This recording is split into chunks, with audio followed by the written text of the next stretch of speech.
I caught my girlfriend, Jessica, with my best friend, Rob, at a bar, and that was the moment everything fell apart. I walked into my favorite country bar and grill, grabbed a small table in the back corner, and ordered a sandwich, fries, and a beer. I wasn't expecting anything out of the ordinary, just a quiet night to myself. While I was halfway through my meal, I looked up and froze. There was Rob, my closest friend, walking in with Jessica, the woman I thought was my girlfriend.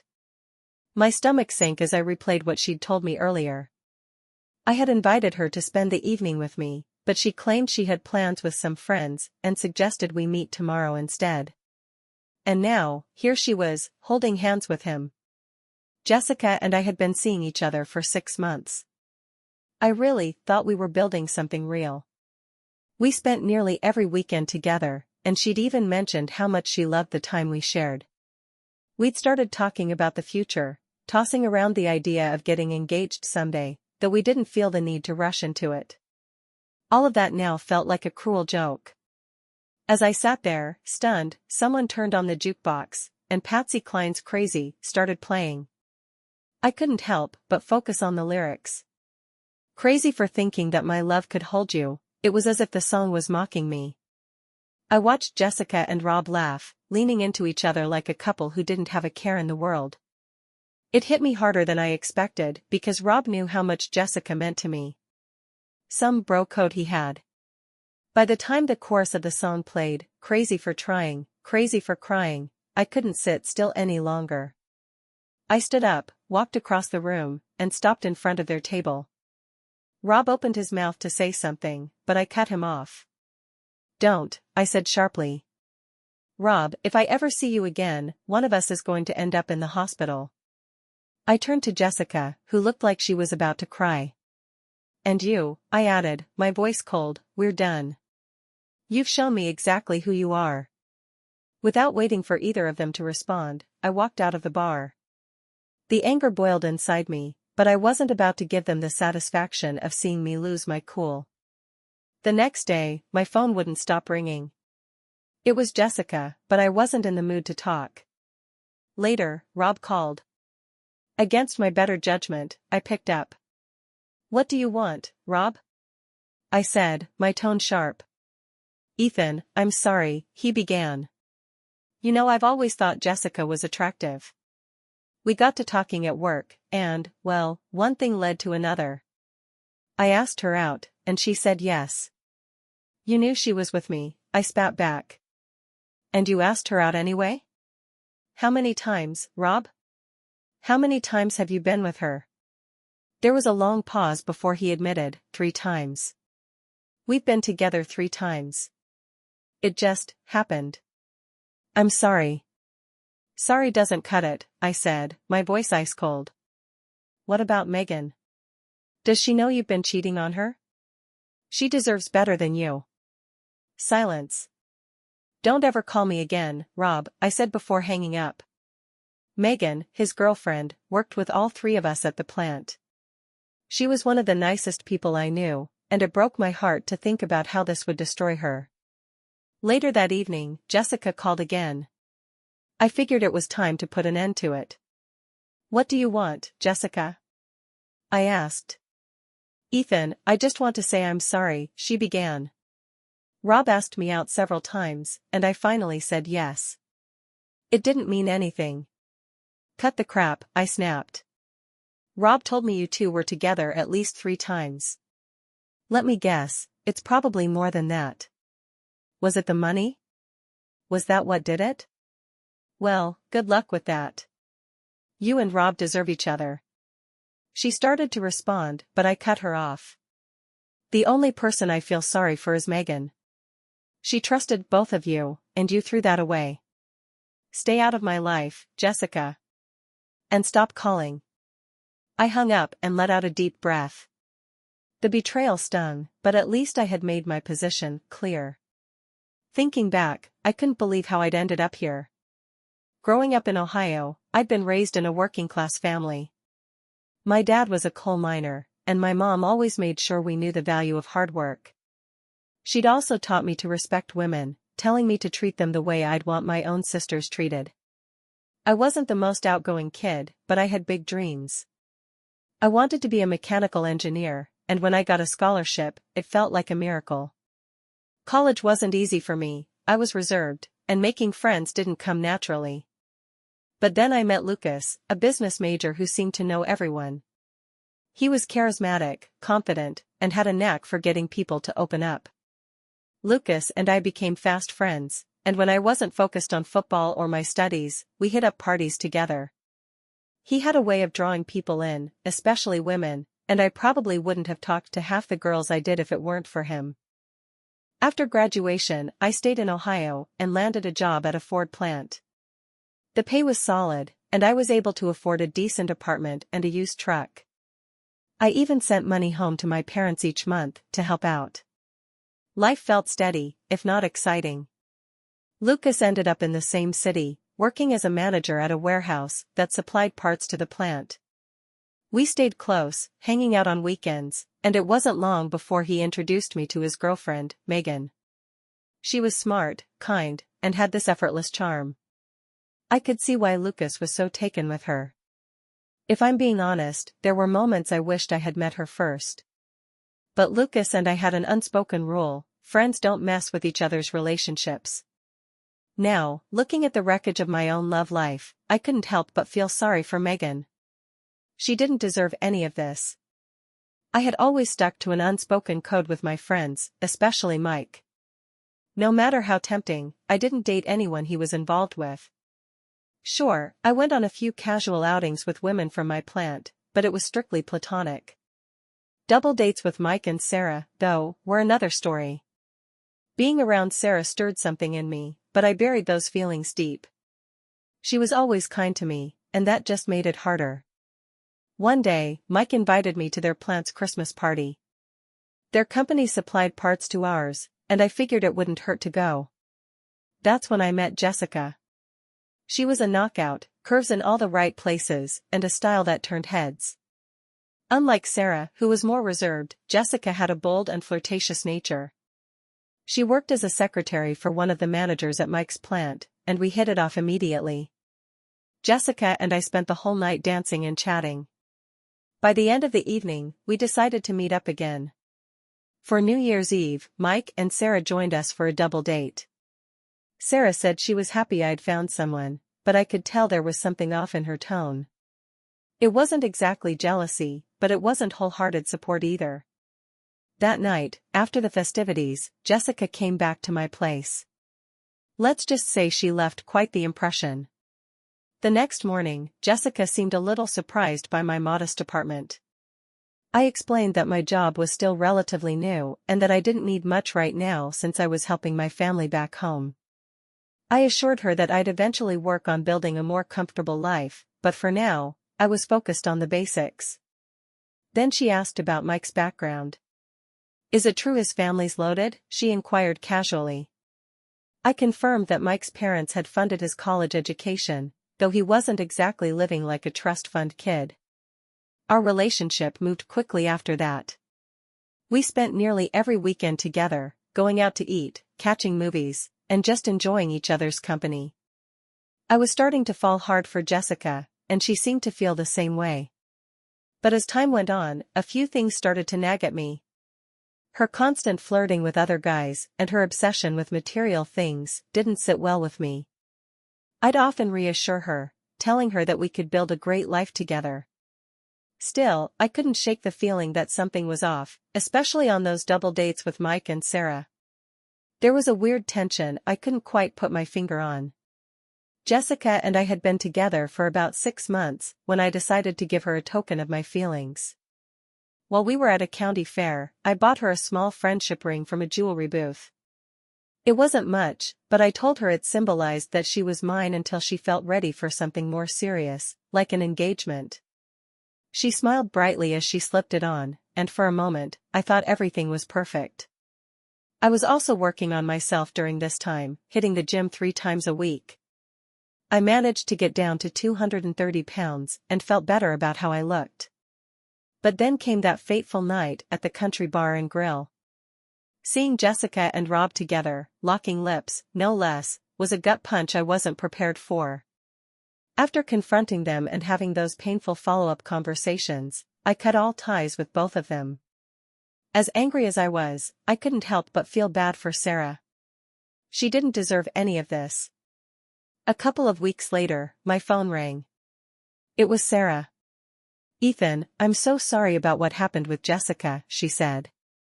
"I had a feeling she might mess up, but I never thought it would be with Rob." "Wait, Sarah. Are you saying there might have been others?" I asked, my curiosity piqued. "Well," she hesitated, "I saw her having lunch with her boss, Brad, a few times. It could have been innocent, but it seemed like a regular thing. I thought about telling you, but I didn't want to hurt you if I was wrong. And then I found out about her and Rob.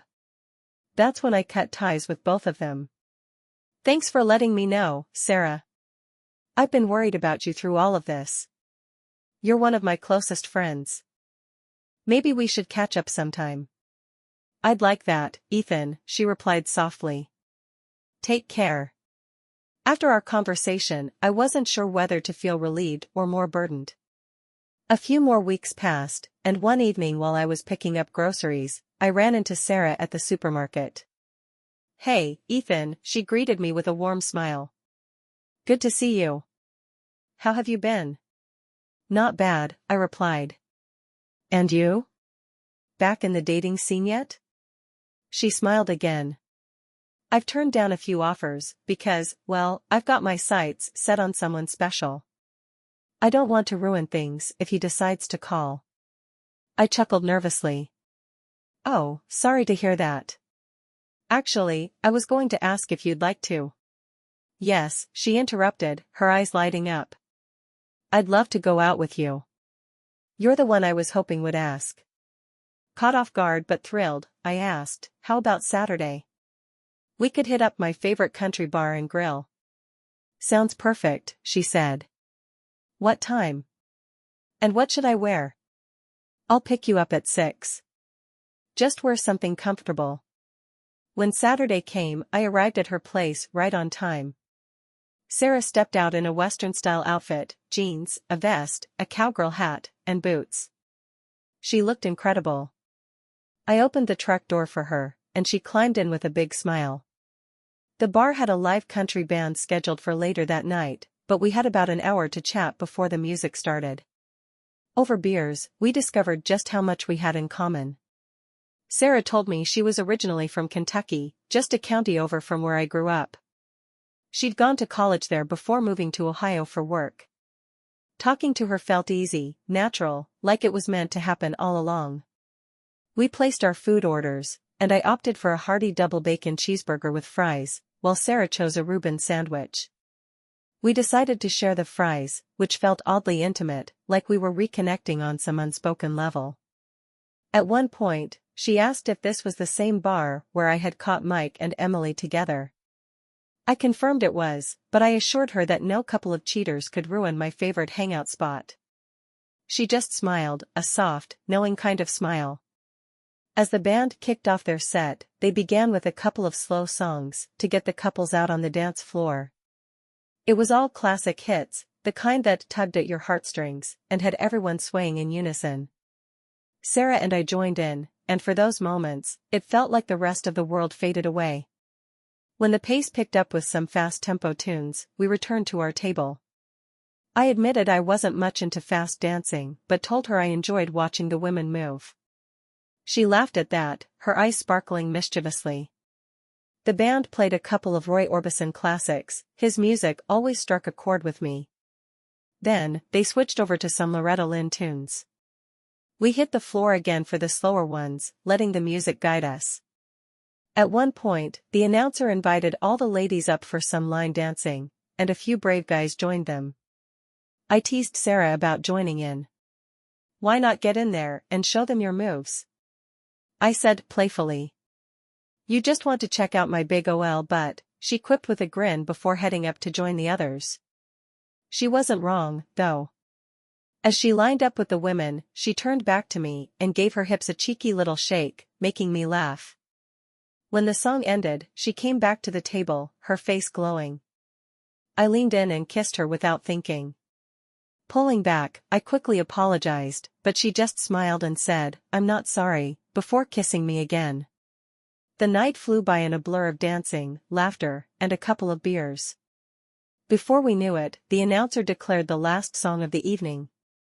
I pulled Sarah close, and we swayed together to the music, lost in our little bubble.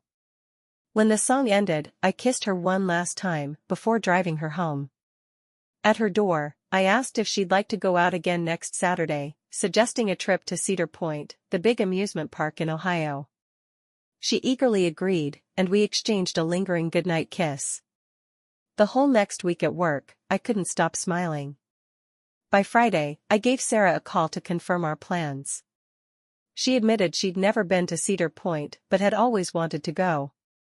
Saturday morning, I picked her up, and we set off. The drive was filled with easy conversation, and at one point, I asked if she'd mentioned to Mike or Emily that we were seeing each other. She shook her head firmly, saying she hadn't spoken to either of them in a while. At the park, we went on nearly every roller coaster, laughing and screaming like teenagers. We tried out other rides, and caught a few shows in between. By the time we left, we were starving, so we stopped at a Texas Roadhouse for dinner. After a long day of thrills and laughs, we were both wiped out by the time I dropped her off. Sarah shared her place with a roommate named Joan, a kind woman in her 50s who worked retail. Sarah said Joan was like family to her, and their bond was comforting. Before saying goodbye, I told Sarah I'd be out of town the next weekend but couldn't wait to see her again after that. She told me to give her a call when I got back. As we kissed goodnight, I couldn't help but tell her I cared deeply for her. She smiled and said, "I've always liked you too, Ethan." The following week, I reached out to Sarah again. This time, I invited her to a formal dinner my boss was hosting for his wedding anniversary at the Hilton Hotel. I explained that I'd booked a room since there'd be drinking involved and assured her I'd understand if she didn't want to attend. Her response was immediate. "I'd love to go with you, Ethan," she said warmly. Then, with a sly grin, she added, "But we don't need 2 beds, you know. I want you to know I'm falling for you. Just promise me you'll be honest and never lead me on." "I'd never hurt you, Sarah," I replied earnestly. "And I'll do everything I can to make sure no one else does either." "One thing, though," I said, "could we use your car for the event? I'd rather not roll up to a fancy affair in my truck." She laughed. "Of course. I'll let Joan know I won't be home that night." I parked my truck at her place, and we drove to the Hilton in her car. We arrived early to get ready in our room. While I changed into my tux in the bathroom, Sarah prepared in the main room. When I stepped out, I was floored. She was wearing a stunning, form-fitting blue dress that accentuated her curves perfectly, and her hair fell in soft waves around her shoulders. "You look absolutely incredible," I told her, my voice almost a whisper. "I might not even care about this party anymore." She laughed, her cheeks flushing slightly. "Oh no, Ethan. I didn't put all this effort in for nothing," she teased. We headed down to the ballroom, hand in hand. At the party, my boss and his wife greeted us warmly. He introduced Sarah to his wife, but I couldn't help noticing the way his eyes lingered on Sarah a bit too long. As we made our way around the room, I introduced her to people I knew. Everyone seemed to adore her, and she soaked up the compliments with grace. We grabbed drinks and found a table, enjoying the appetizers while waiting for dinner to be served. Sarah spotted a couple of women she recognized from her work in inventory control, and it was clear she felt comfortable mingling with them. Meanwhile, I approached Mary, the head of human resources, and struck up a conversation. "Mary, are there any job openings in inventory control or supply chain?" I asked, thinking of Sarah's recent concerns about working near Mike and Emily. As it turns out, there is an opening. Janice, one of our staff, is retiring next month, and I've been tasked with finding her replacement, Mary said with a smile. "Do you have someone in mind?" "Actually, yes. My date, Sarah, is looking for a new opportunity. She's currently working in inventory control and really enjoys it, but she's ready for a change," I explained. Have her stop by my office on Monday, Mary said warmly. I'll schedule an interview for her. And I must say, she's a striking woman. You're a lucky guy. Thank you, Mary. I really appreciate this, I replied, grateful for the chance. I'm sure you do, Mary chuckled before walking off. The rest of the party turned out to be a wonderful evening. I danced with a few of the employees' wives, while Sarah shared dances with their husbands. But most of the time, it was just the two of us on the dance floor, enjoying the music and each other's company. The dinner was incredible: roast beef, chicken, shrimp, and all the side dishes you could want. After a couple more drinks, we decided to call it a night and headed up to our room. As I hung up my tuxedo and helped Sarah out of her dress, I paused. Sarah, are you absolutely sure about this? I don't want you to think I'm pressuring you. Jack, stop overthinking and just be with me, she replied, smiling softly. We turned off the lights, slid under the covers, and shared an unforgettable night together. As I drifted off, the last thing I heard was her whisper, "I love you, Jack." The next morning, the aroma of fresh coffee woke me up. Sarah had already showered and dressed and was holding 2 steaming cups of coffee. Good morning, Jack. Did you sleep well? Better than I have in a long time, I replied with a grin. After a quick shower, we headed down to the dining room for breakfast. The room was buzzing with familiar faces from the party, all smiling and greeting us warmly. It seems like we're officially a known couple, I joked to Sarah. On her way out, Mary stopped by our table and smiled at Sarah. I'll see you Monday, she said casually before leaving. What was that about? Sarah asked, puzzled. Oh, I forgot to tell you, I said with a grin. You've got an interview with Mary on Monday at Ford. Remember how you mentioned you were thinking of a job change? Tears welled up in her eyes as she whispered, Jack, I hope this isn't a dream. I love you so much. On the drive back home, we talked about a trip I had planned. Sarah, in 3 weeks, I'm going to visit my parents in Austin. I'd love for you to come along. I'll be leaving Friday evening and returning Sunday. We could even stop by to see your parents if you'd like. I'd be happy to join you, she said, smiling. But just so you know, my parents are a bit old-fashioned. We probably won't be sharing a bed under their roof. I'm sure we'll figure it out, I replied confidently. When the trip finally came, Sarah mentioned a rumor she'd heard that Mike and Emily were planning to get married soon, likely because Emily was pregnant. I'm sure Emily thinks she's marrying into money, I said, shaking my head. But she'll find out soon enough that it's not Mike who's wealthy, it's his parents. Mike's been living beyond his means for years, mostly on credit. We arrived at my parents' place, a sprawling old farmhouse with plenty of bedrooms and bathrooms. My siblings came out to greet us, followed by my mom and dad. I hugged them all and introduced Sarah, who was welcomed with open arms. Over the next couple of hours, we sat in the living room chatting and catching up. My family adored Sarah, just as I knew they would. At one point, Sarah wandered over to the wall where my mom had hung photos of me and my siblings. She stopped in front of a picture of me in my football uniform, staring at it with tears in her eyes. Sarah, are you okay? What's wrong? I asked, concerned. She turned to me, her voice trembling. Do you remember playing an away game in high school? After the game, you were walking through the tunnel when 2 guys tried to drag a girl wearing a yellow sweater into the shadows. You stepped in, threw one of them to the ground, and tackled the other. You told them if they ever bothered her again, you'd come back to finish the job, and then you walked off into the locker room. Yeah, I remember that, I said, nodding slowly. But I've never told anyone about it. How do you know about it?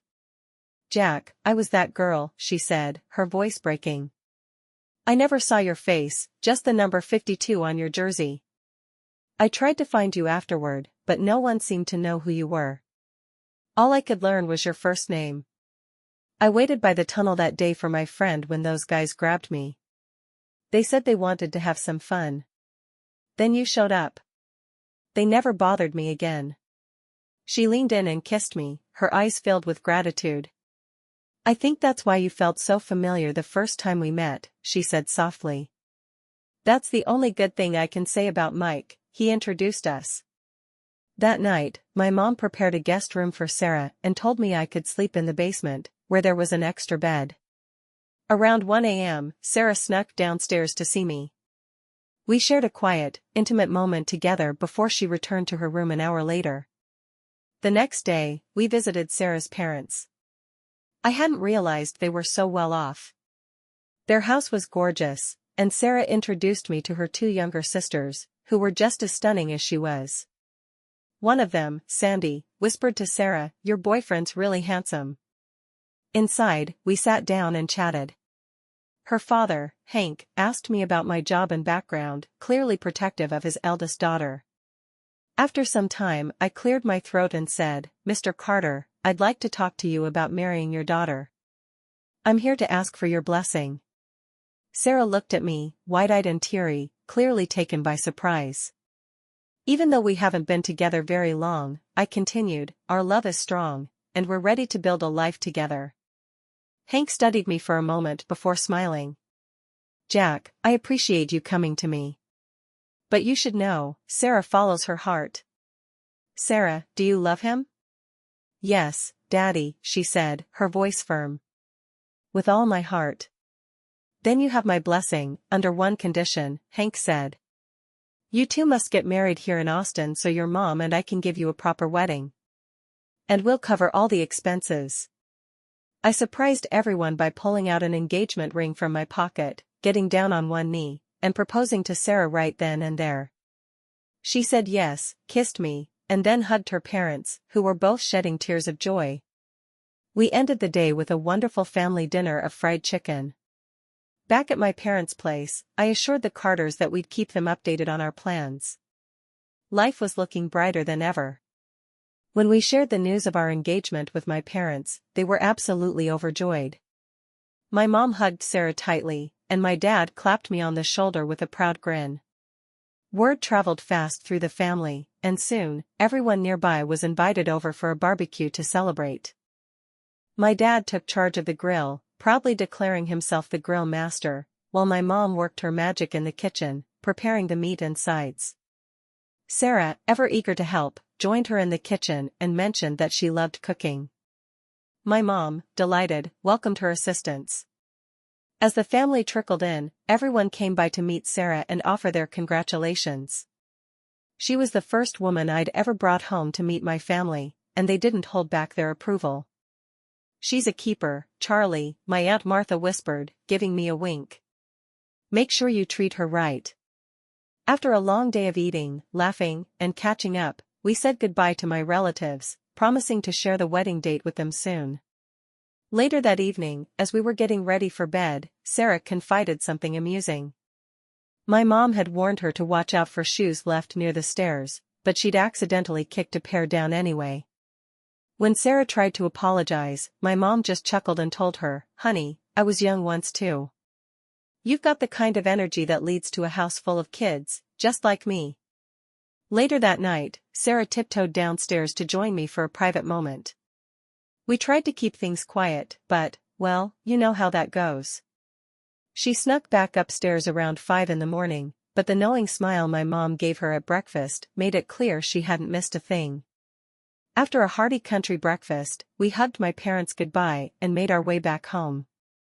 On Monday, Sarah had her interview with Mary, the HR director at Ford. By Tuesday, she called me, practically bouncing with excitement. "Charlie, I got the job. I can give my 2 weeks' notice today." I already knew, of course, but I acted surprised. That evening, we decided to celebrate at my favorite country bar. Over steak dinners, we talked about how things were finally falling into place. Sarah mentioned that Mike and Emily were on vacation in Las Vegas, getting married. "Honestly, these past 2 weeks have been the best," she said with a laugh. "No Mike. No Emily. I've actually enjoyed being at work." She added that while her coworkers were sad to see her leave, they all understood she was moving on to a better opportunity. "Working at Ford is one of the best jobs around here," she said. "I feel so lucky to have this chance." As for Mike, Sarah couldn't resist leaving one final message before she left. She slipped an anonymous note onto his desk, suggesting he get a DNA test once the baby arrived, considering Emily's frequent lunch dates with her boss. I ended it with a nice little "congrats, but I didn't sign it," she said, grinning mischievously. Since starting at Ford, Sarah had been a ray of sunshine. Whenever any of the guys tried to hit on her, she'd proudly show off her engagement ring and make it clear she was taken. Joan, her roommate, was thrilled about our engagement and threw herself into helping Sarah plan the wedding. Joan, who treated Sarah like a daughter, even connected her with a local dressmaker for her wedding gown. Joan's own daughter, now married, would be coming to the wedding as well. It felt like everyone was pitching in to make our day special. Meanwhile, I reached out to my mom, asking for help with the guest list. True to form, she went above and beyond. Not only did she compile a list, but she also bought invitations and took it upon herself to handle the mailing. Sarah's mom, Sophie, was just as proactive. She called to say she'd secured a beautiful church and a spacious reception venue. "We're working with a caterer," Sophie added. "But I'll need a headcount soon, so we can finalize the details." Hank, her father, had lined up a band, and Sarah's sisters were buzzing with excitement about their roles in the wedding. With all the moving parts coming together, I couldn't help but feel a little overwhelmed. "Do you think we're going overboard?" I asked Sarah one evening. "This is shaping up to be a pretty expensive event." Sarah smiled and took my hand. "Charlie, this is all my parents doing. They've dreamed of giving us girls a grand wedding since we were little. Trust me, my sisters will have the same kind of celebration when their time comes." "Why didn't you tell me your family had money?" I asked, genuinely curious. "I didn't want you to fall for the idea of wealth," she said softly. "I needed to know you loved me for who I am. Only Joan knows about my family's finances, not even Mike was ever told." "Does it change how you feel?" "Not at all," I assured her. "If anything, I'd sign a prenup tomorrow if it made you feel better."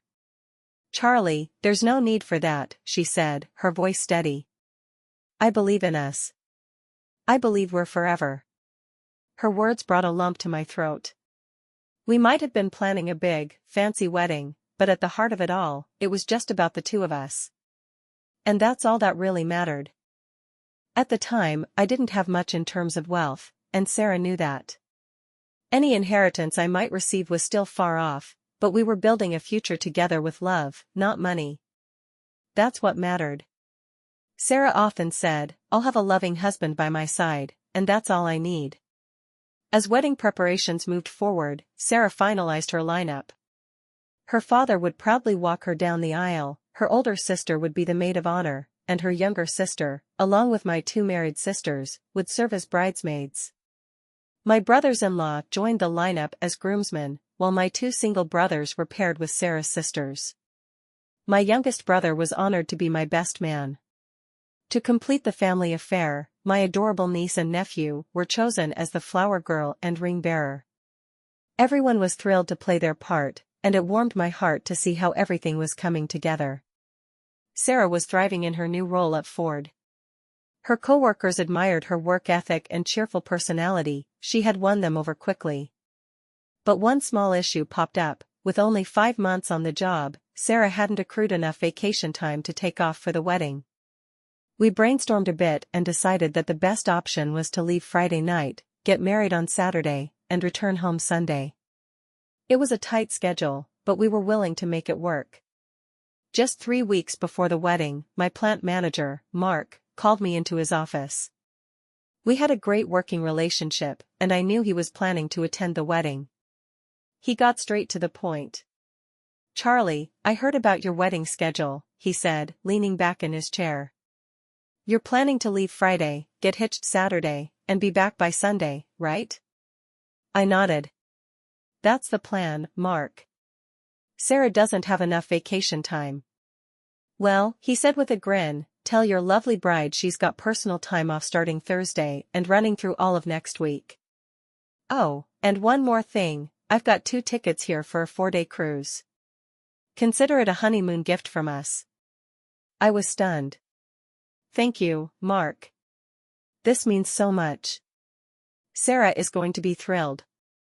After shaking his hand, I couldn't wait to tell Sarah the good news. I called her up and suggested we meet for lunch. Over plates of comfort food, I dropped the surprise. Mark called me into his office. I began, trying to sound casual. He said they're giving you the time off, starting Thursday, all the way through next week. And there's more. I slid the cruise tickets across the table. 4 days. Honeymoon. His gift to us. Sarah's eyes brimmed with tears. Charlie, this is incredible. I can't believe it. We're so lucky. With her time off secured, our wedding plans became less stressful. We left for Austin on Thursday, and by Friday, we were rehearsing at the church and enjoying a lively rehearsal dinner. I checked in with my dad to see if he needed any extra funds for the event, but he assured me he was all set. Charlie, he said, every dollar you've sent since you announced the wedding? I've saved it. This is for you and Sarah. That kind of selflessness made me admire him even more. After dinner, I gave Sarah a kiss goodnight and told her I'd see her at the altar the next day. She had shared the guest list with her mom, but she refused to tell me the final count, saying, "You're already nervous enough, Charlie. Trust me, you'll be surprised." By Saturday morning, I was up early, and my mom insisted I eat a hearty breakfast. "You can't get through the day on an empty stomach," she said, piling my plate high. Over breakfast, my mom shared her thoughts on the Carters. "They're wonderful people," she said. "They think the world of you, Charlie. You're marrying into a great family."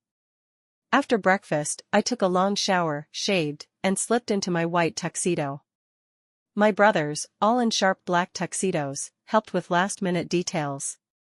Together, we headed to the church, which was about 30 miles away in the neighboring county.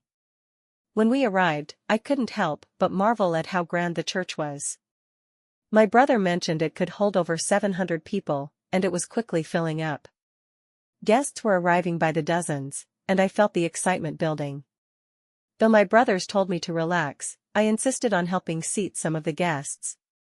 It gave me a chance to greet relatives I hadn't seen in years, as well as friends who had traveled long distances. I even spotted Joan and her daughter, who looked delighted to be part of the celebration. I directed them to sit with Sarah's family. A few of my coworkers surprised me by showing up, including my boss, Mark, who had flown in with his wife. I couldn't have been more grateful for their support. But then, just as I was getting into the groove of things, someone gently tapped my shoulder. "Charlie," my brother whispered, "Sarah's limo just pulled up. You'd better head to the front. Tradition says you're not supposed to see her before the ceremony." I took a deep breath and made my way to my place at the altar. The moment was here. My heart pounded as I waited for Sarah to walk down the aisle. I walked up to chat with my parents for a moment before the ceremony. The soft strains of the organ filled the church as the musician played a couple of hymns. Soon, the announcement came. The guests were asked to take their seats, as the wedding was about to begin. Every wedding has its unique charm, and ours was no different. I moved to the front and stood beside the minister, trying to steady my nerves. The processional began with Sandy, one of Sarah's sisters, gracefully walking down the aisle with my younger brother. They made a striking pair, both smiling warmly as they reached the front. Next came Marie, Sarah's other sister, arm in arm with my other single brother. They were followed by my married brothers, each escorting their wives, who were also part of the bridal party. Then came my little nephew, stepping down the aisle as the ring bearer, though I had the actual wedding ring tucked safely in my pocket. 2 men rolled out a white runner down the aisle, and my adorable niece followed, scattering rose petals with every step. The music shifted, and the guests stood, turning their heads toward the back of the church. The iconic wedding march began, and there she was, Sarah, radiant as ever, arm in arm with her proud father. She looked breathtaking, almost otherworldly, like an angel walking toward me. I couldn't help it, tears streamed down my face. "Who gives this woman to this man?" the minister asked. Her mother and I do, her father replied, his voice steady with pride. The ceremony was beautiful. We exchanged heartfelt vows that left more than a few guests teary-eyed. I slipped the ring onto Sarah's finger, and the minister declared us husband and wife. "You may now kiss the bride," he said with a smile, and I did so gladly. "Ladies and gentlemen," he continued, "I present to you Mr. and Mrs. Charlie Thompson." The applause and cheers were thunderous as we turned to face the crowd. It was a moment I'll never forget. Afterward, Sarah and I stood by the church doors with our bridal party, thanking each guest as they exited. It took over 30 minutes for everyone to leave, and once the church was clear, we made our way to the reception hall. The hall was buzzing with excitement. Drinks and appetizers were served, and a live band played soft tunes as people mingled. When Sarah and I entered the room, the entire crowd rose to their feet, clapping and cheering. We couldn't stop smiling. We found our seats at the head table, and Sarah's dad, Mr. Carter, gave a short but heartfelt speech welcoming everyone and announcing that dinner was served. The buffet tables were set up on either side of the room to ensure everyone was served quickly. Although Sarah and I were served first, we were the last to finish because every time someone clinked a glass, we stopped to share a kiss. Once dinner was over, tables were moved to make room for dancing. Sarah and I shared the first dance, followed by the wedding party, and then everyone else joined in. The dance floor stayed packed for hours, and the energy in the room was infectious. Some guests even went back for a second helping of food before the night was over. It truly was a magical evening. Epilogue. The honeymoon cruise was a dream come true. We made the right call bringing my truck to the wedding, as we rented a small U-Haul to haul all the thoughtful gifts we received. Back home, we decided it was time to upgrade from my tiny apartment. After a couple of weeks of house hunting, we found a charming 3-bedroom home with a hot tub, a perfect place to start our life together. We left most of our gifts at Joan's house for safekeeping while we settled in. Joan, ever the supportive friend, reassured us she was fine on her own financially. She seemed genuinely happy to see Sarah thriving and in love.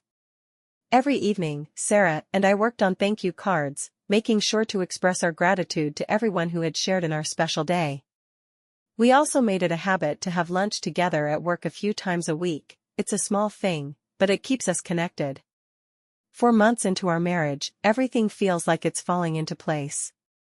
We haven't had any major arguments, and when small disagreements arise, we talk them through and find solutions together. Communication truly is the foundation of our relationship. One day, Sarah got a call from an old friend who mentioned that Emily was drowning in debt. The rumor mill suggested that someone had tipped Mike off to get a DNA test once the baby arrived. Sarah later heard that Mike did take the test, and, surprise, it confirmed he wasn't the father. Life has a way of working itself out, doesn't it? Thanks for sticking with me through my story. And yes, the part about the country music is absolutely true. I saw it on PBS once. The end.